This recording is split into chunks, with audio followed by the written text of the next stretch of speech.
I was preparing a family dinner when it happened. The kitchen filled with laughter as Emma chopped vegetables, while the twins argued playfully about their latest accomplishments. These monthly gatherings had become our sanctuary, our reminder that we had survived. The doorbell rang unexpectedly. I wiped my hands, walked to the door, and froze. Sarah stood there, 21 years older, but unmistakable.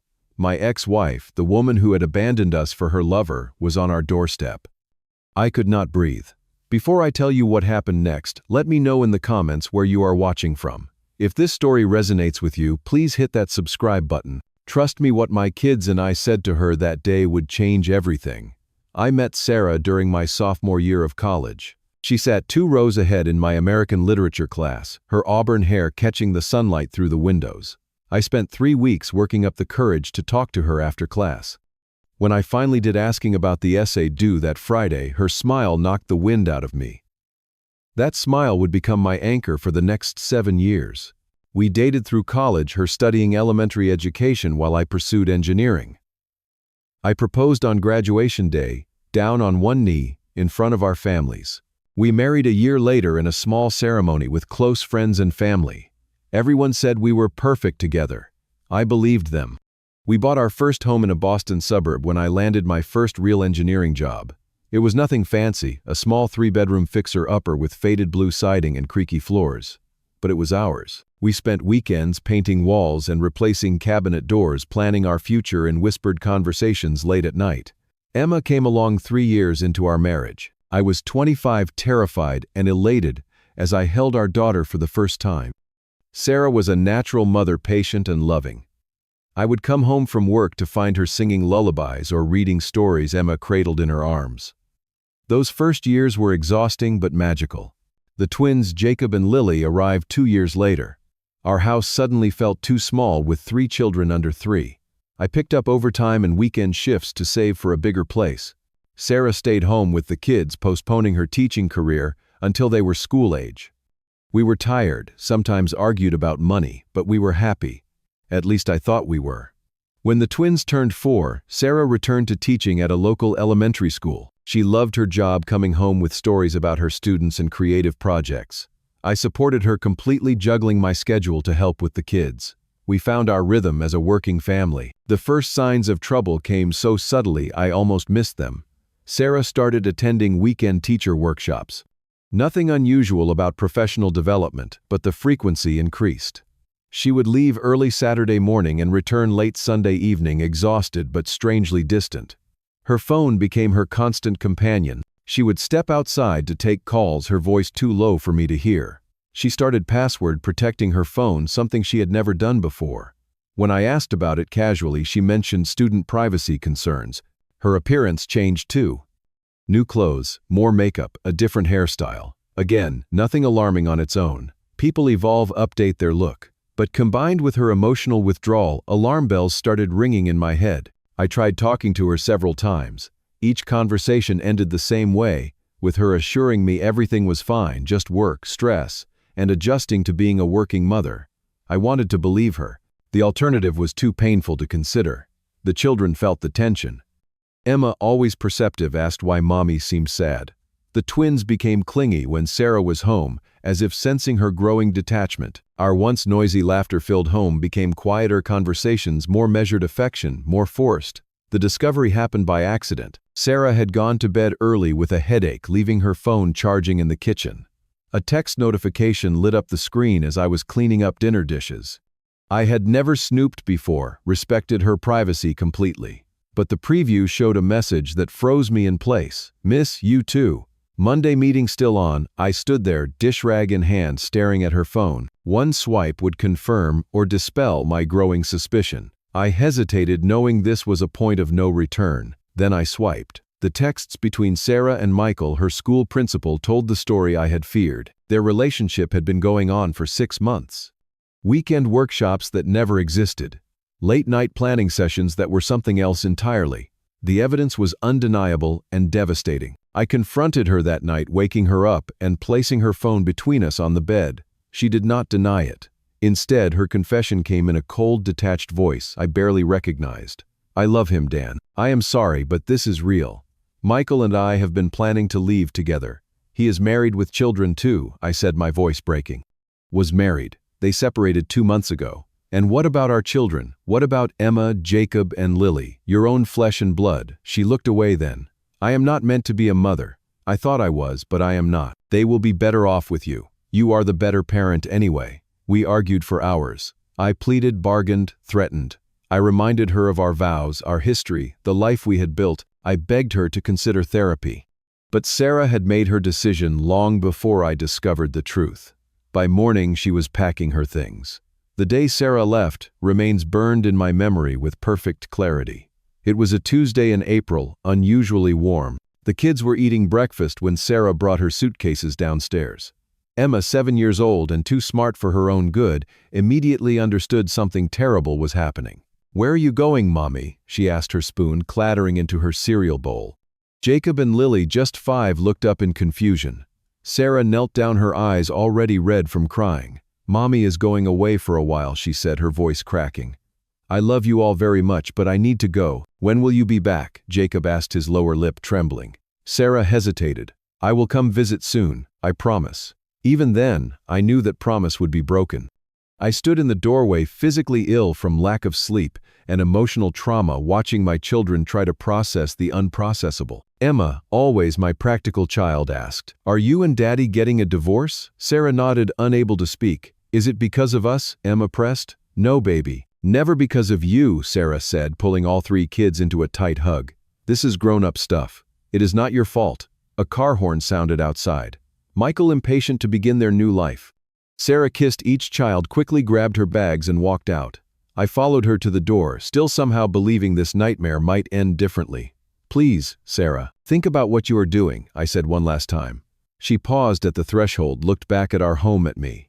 For a moment, I thought she might reconsider. Then she whispered, "I am sorry," and was gone. I watched her climb into his waiting car, watched them drive away. Then I turned back to face 3 devastated children whose worlds had just imploded. Emma was trying to comfort the twins, who were now sobbing openly. Through the window, I saw them watching their mother leave, small hands pressed against the glass, calling for her to come back. That first night was the hardest. The twins crawled into bed with me after waking from nightmares. Emma sat in the hallway outside their room, keeping watch like a tiny guardian. None of us slept much. The days that followed blur together in my memory. I took emergency family leave from work. Called my parents. Her parents explained the situation through tears and rage. Their shock mirrored my own. Sarah had fooled everyone. The practical challenges were overwhelming. 3 young children needed care while I worked. Bills needed paying. Meals needed preparing. Homework needed checking. Hearts needed mending. I had no idea how to do any of it alone. My performance at work suffered. I nearly lost my job after missing deadlines and falling asleep during a client meeting. My boss, a father himself, gave me one last chance and connected me with the company's employee assistance program. The kids asked about Sarah constantly. When was Mommy calling? When was she visiting like she promised? Why did she not send birthday cards? I had no answers that would not deepen their pain. I hired Mrs. Rodriguez, a grandmotherly neighbor, to watch the kids after school. She taught me how to manage the laundry, helped with simple meal prep, and most importantly showed genuine affection for my children when they desperately needed it. The divorce proceedings dragged on for months because we could not locate Sarah. Her parents had not heard from her. She had abandoned her job without notice. Eventually, the court granted the divorce in absentia. I was awarded full custody of 3 children who still cried for their mother at night. Financial pressure mounted quickly. The mortgage, childcare costs, and therapy for the kids strained my engineering salary to breaking point. I sold our 2nd car, canceled cable TV, and learned to cut the boys' hair myself to save money. Some nights after the kids were in bed, I sat at the kitchen table with bills spread before me and wondered how we would survive. My turning point came 6 months after Sarah left. I found a support group for single parents at a local community center. There I met Frank, a widower raising 2 teenagers alone after his wife died of cancer. His situation was different, but his challenges were familiar. The secret, Frank told me over coffee after a meeting, is to stop waiting for things to get easier. They will not. You just get stronger. Frank became my friend and mentor. He showed me how to make one-pot meals that stretched the grocery budget, taught me how to French braid Emma's hair for school pictures, invited us to join his family camping trips where the kids could just be kids. I took his advice to heart. Instead of longing for the life we had lost, I focused on building something new. I learned to cook proper meals, not just heat up frozen dinners. I mastered the school routine, became the team parent for Jacob's soccer team, joined the PTA. The most meaningful changes happened in the evenings. Instead of collapsing in front of the TV after dinner, I instituted family reading time. We took turns choosing books and reading aloud. The Harry Potter series got us through our first Christmas without Sarah. The Chronicles of Narnia helped us weather our first round of school parent-teacher conferences, where other kids had 2 parents in attendance. Gradually, almost imperceptibly, we began to heal. Emma stopped checking the mailbox for cards that never came. Jacob stopped asking when mommy was coming home. Lily stopped sleeping with Sarah's old sweater. We were adapting, surviving, even finding moments of joy again. My boss noticed my improved focus and offered me a promotion. The raise meant we could afford a move to a better school district, a fresh start in a home without painful memories. We found a 4-bedroom house with a backyard big enough for a dog. Buying that puppy, a golden retriever we named Max, was one of the best decisions I ever made. He became the kids' confidant, therapist, and playmate all in one. We created new traditions. Sunday morning pancakes became sacred ritual, with each child taking turns choosing the toppings. Summer camping trips with Frank's family continued. We started volunteering at an animal shelter during school breaks. These shared experiences wove a new fabric for our family, stronger in some ways than before. Emma, just 8 years old, became my right hand. She helped the twins with homework, reminded me about school events, and developed an uncanny ability to sense when any of us needed extra support. I worried sometimes about her taking on too much responsibility, but her therapist assured me that helping gave her a sense of control in a situation where she had felt powerless. The first Thanksgiving without Sarah, we started a new tradition of writing gratitude notes. Even in our brokenness, we found things to be thankful for.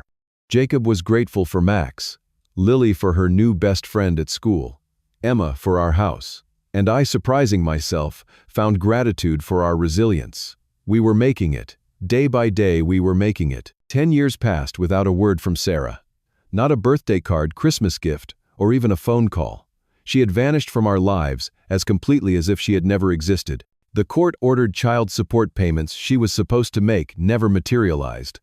Her parents, devastated by her actions, remained in our lives, visiting holidays and sending thoughtful gifts to their grandchildren. I remained single, focusing all my energy on raising the kids and advancing my career. There were a few dates set up by well-meaning friends, but nothing serious. The thought of introducing someone new into our hard-won stability terrified me. The kids had experienced enough upheaval. Then I met Melissa, a project manager who joined my department. She was divorced, raising a son on her own, and understood the complexities of my situation without explanation. Our relationship developed slowly, built on mutual respect and shared experiences. The kids liked her, especially Emma, who was 16, and appreciated having a woman to talk to about things she could not discuss with me. Melissa and I dated for nearly 2 years. She was patient, never pushing to meet the kids, until I was ready, respecting the boundaries I had established. When things became serious, we discussed marriage, blending our families. But something held me back, a lingering fear I could not articulate. Eventually, Melissa accepted a job in another state. We parted as friends, both acknowledging that perhaps the timing was wrong. The children thrived, despite, or perhaps because of the challenges they had faced. Emma excelled academically, earning a scholarship to Cornell University. She planned to become a pediatrician, her experiences having fostered a deep empathy for children in difficult situations. Jacob and Lily, now 15, had grown into confident, resilient teenagers. Jacob showed exceptional talent in computer science, building websites for local businesses. Lily discovered a passion for psychology, volunteering as a peer counselor at school. They carried emotional scars, certainly, but had not been defined by their mother's abandonment. Everything changed the summer Emma turned 18. Home from her freshman year of college, she was helping me update our family photo albums when she decided to search for Sarah online. I had never forbidden the kids from looking for their mother, believing they had the right to know their own history, but none of them had shown interest before. Dad, Emma called from the computer. I found her. My heart stopped. The three of us gathered around as Emma showed us Sarah's social media profile. There she was 21 years older, but still recognizable. According to her profile, she had lived in California for the past 15 years. There were photos of her on beaches at parties traveling through Europe. What we discovered next devastated the kids all over again. Sarah had left Michael after just 3 years together. She had then married Robert Sullivan, a wealthy real estate developer. Their lavish wedding was documented in detail, Sarah beaming in a designer gown that probably cost more than 6 months of our mortgage payments. There were no children in any of her photos, no mention of being a mother. She had recreated herself, entirely erasing us from her narrative. Her profile was filled with luxury vacations, charity galas, and wine-tasting events. Not once in those 15 years had she attempted to contact the 3 children she had left behind. That night, we sat together in the living room and had the most honest conversation of our lives. I finally shared all the details of Sarah's departure, answering questions I had previously deflected to protect them. They deserved the truth, painful as it was. Did she ever try to see us? Lily asked, tears streaming down her face. Even once. No, honey, I answered, holding her hand. I never blocked her or prevented her from contacting you. She made her choice. Jacob, always the most pragmatic of my children, asked, did she ever pay child support, anything to help raise us? No, I admitted. The court ordered it, but we never received anything. Emma, my fierce protector, declared, then she is not our mother. Biology does not make someone a parent. You have been both mother and father to us, Dad. We decided as a family not to reach out to Sarah. The kids needed to process this new information, this confirmation that their mother had willfully chosen a life without them. They were old enough now to make that decision, and I supported them completely. Life continued. Emma graduated with honors.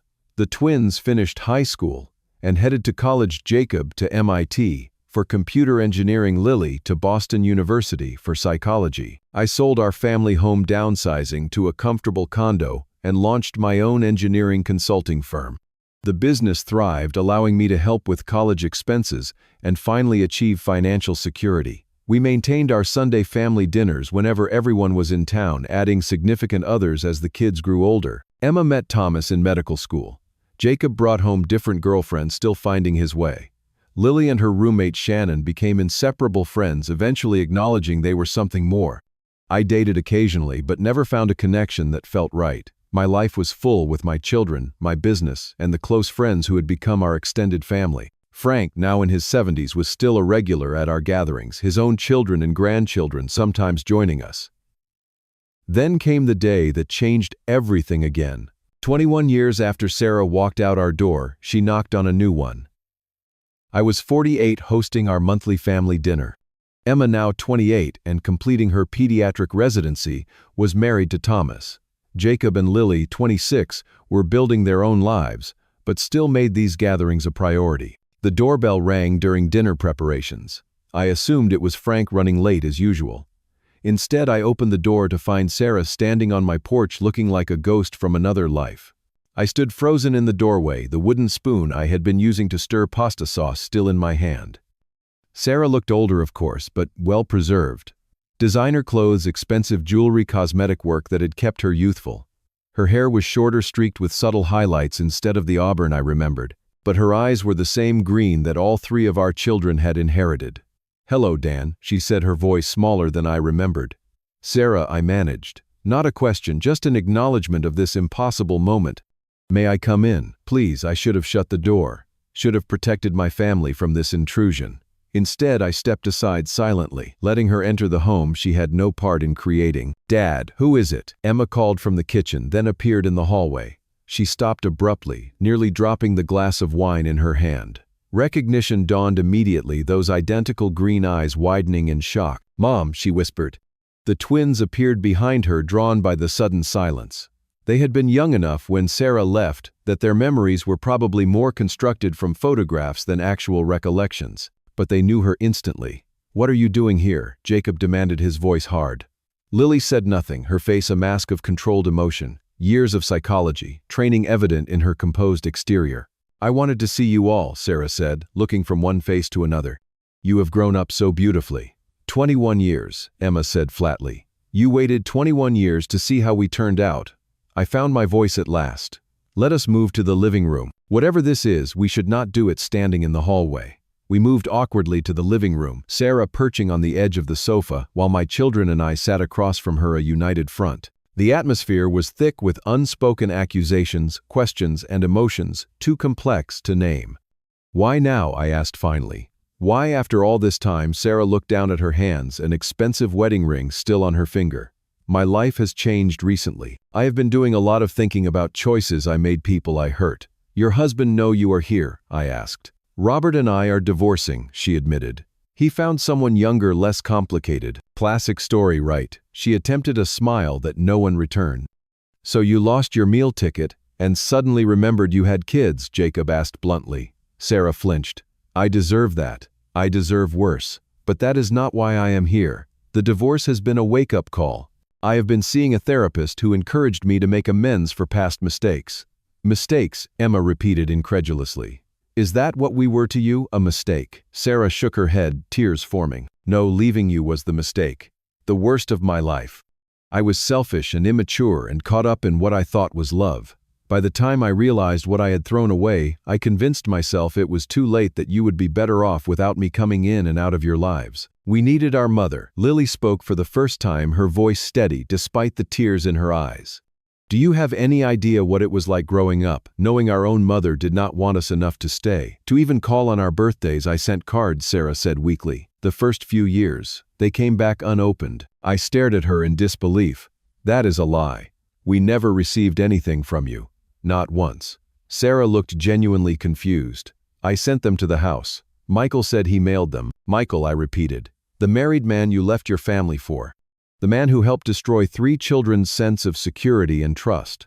You trusted him to send cards to the family he helped you abandon. Understanding dawned on Sarah's face, followed by fresh shame. I did not know. I thought you were rejecting my attempts to stay connected. Even if that were true, Emma interjected, a mother does not give up because a few cards are returned. A mother shows up. A mother fights to see her children. A mother does not vanish for 2 decades then expect to be welcomed back. Sarah began crying in earnest now. You are right. All of you are right. I have no excuses, only regrets and apologies that come far too late. I thought perhaps. I had hoped. What exactly did you hope for here today? I asked, genuinely curious. Did you expect a happy reunion? For us to welcome you back into our family, I do not know what I expected, she admitted. Maybe just a chance to see you, to apologize in person, to see if there might be some way forward, some small role I could play in your lives. A heavy silence fell over the room. I looked at my children, these remarkable adults they had become despite the abandonment that could have broken them. They looked back at me, waiting for my lead, trusting me as they always had. I turned back to Sarah. You need to understand something. After you left, we rebuilt our lives. It was not easy. There were nights I did not know how we would make it to morning. Times I had to choose between paying the electric bill or buying school supplies. Birthdays, when the kids pretended not to be disappointed by my amateur cake decorating attempts. My voice grew stronger as I continued. I worked 2 jobs sometimes. Learned to braid hair and sew Halloween costumes and explain menstruation to a confused 12-year-old girl. I sat through school concerts and baseball games and parent-teacher conferences alone with 3 kids in tow because we could not afford a babysitter. Dad, Lily interrupted softly, placing her hand on mine. No, she needs to hear this, I said. We struggled, Sarah. Not just financially, but emotionally. These kids had nightmares, therapy sessions, questions I could not answer. But we survived. More than survived. We built something beautiful from the wreckage you left behind. I gestured around the room at the family photos covering the walls, the comfortable home we had created. Look at them, Sarah. Emma is a pediatrician married to a wonderful man. Jacob is a software engineer for Google. Lily is finishing her doctorate in psychology.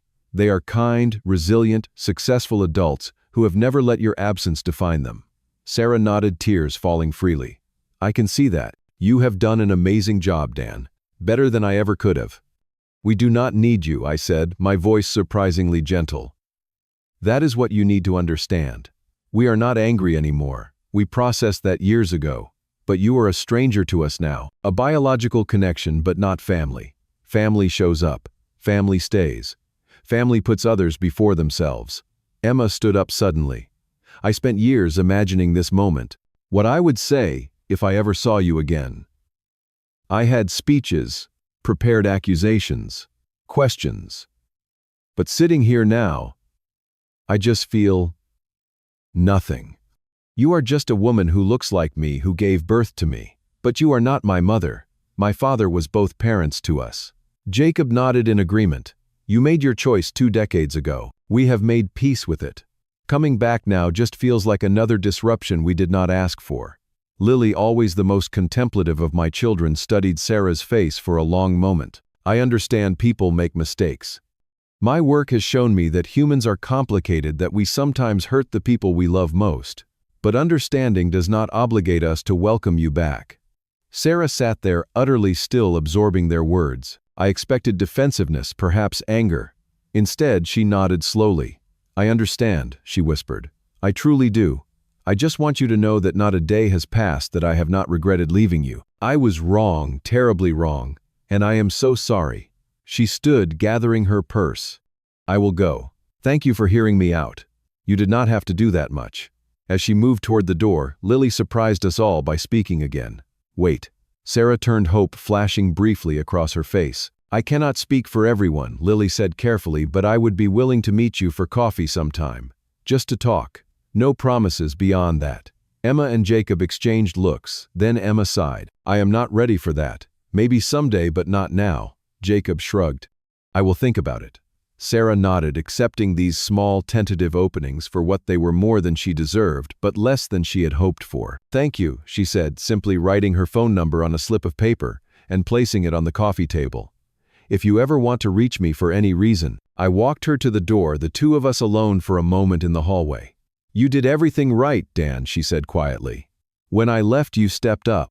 You gave them stability, love, everything they needed. I was a fool to leave, and you were extraordinary to stay. I did not stay because I was extraordinary, I replied. I stayed because that is what parents do. We show up every day, even when it is hard. Especially when it is hard. She nodded, understanding the gentle rebuke in my words. Goodbye, Dan. Goodbye, Sarah. I closed the door behind her, then returned to the living room where my children waited, looking shell-shocked. Without a word, I opened my arms, and they came to me as they had thousands of times before, seeking comfort, finding home.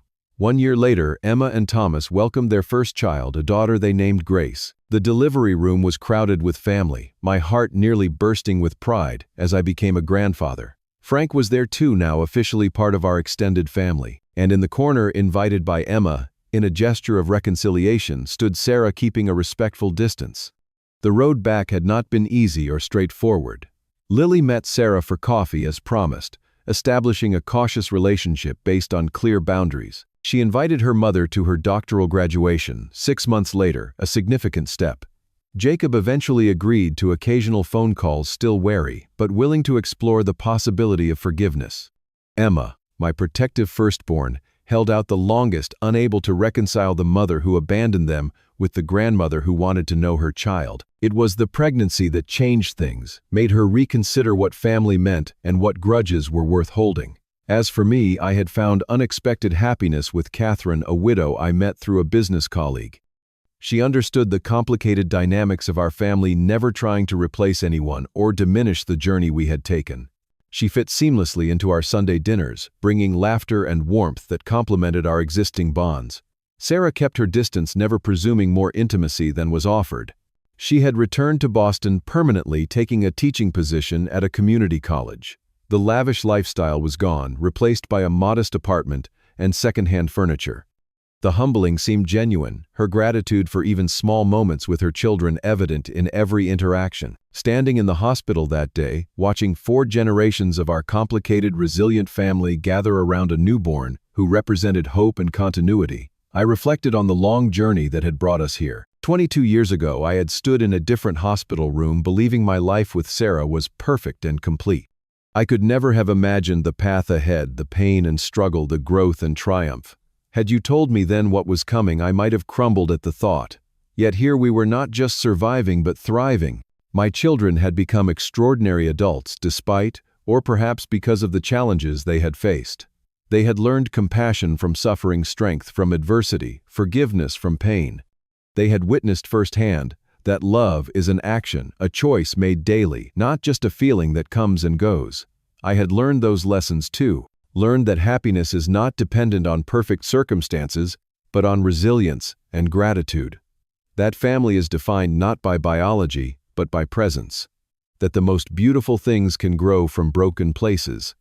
As I watched Emma place her newborn daughter in Sarah's arms, tears streaming down both their faces, I understood that forgiveness is not forgetting or excusing, but freeing yourself from the burden of anger. My children had found their way to that freedom in their own time, on their own terms. Some wounds never fully heal, leaving scars that remind us of past pain. But those scars can become maps guiding us toward greater wisdom and deeper love. In losing Sarah, we found each other, and ultimately found ourselves. And that has made all the difference. What about you? Have you ever had someone from your past reappear after years of absence? How did you handle it? Was forgiveness possible, or did you choose to maintain boundaries? Please share your thoughts in the comments below. And if this story touched you in any way, consider subscribing to hear more real-life experiences. Remember, sometimes our greatest strength emerges from our deepest wounds. Thank you for listening to my story, and may you find peace with your own past, whatever it may hold.